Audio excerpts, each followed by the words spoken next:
Okay, guys, really simple rule, really quick rule, but big when it comes to defending against objections to your expert stuff. Rule 705, disclosing the facts or data underlying an expert opinion.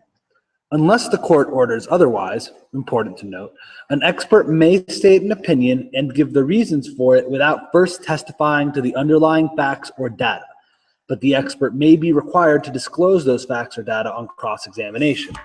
All this means is that conclusions can come before foundation with experts, as long as that foundation exists, and unless opposing counsel has specific reason to believe that it doesn't, and then brings that up in an objection argument, then the conclusion can be elicited without the underlying facts and data.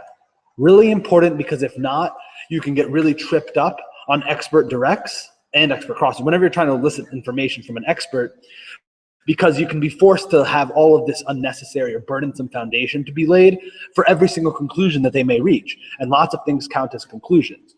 If you're talking about couples, for instance, couples makes a lot of general conclusions, not related to the case, about psychopaths generally. Each of those conclusions technically needs to have underlying facts and data and principles and methods. But unless there's some reason to believe that those principles and methods don't exist, or that the person doesn't have qualifications as an expert generally under 702, then you don't need to go through and lay specific facts and data foundation for each of those opinions. So that's all 705 says. It can make your job a lot easier directing experts.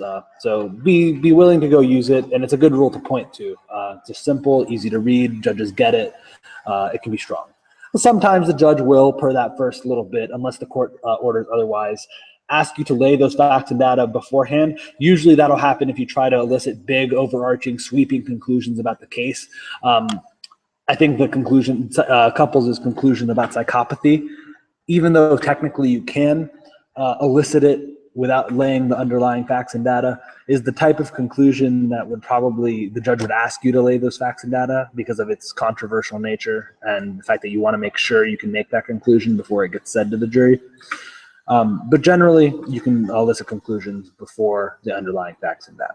So I'm not saying write your expert directs that way, but it's an option because of this rule. Okay, now we're going to move on to hearsay exceptions.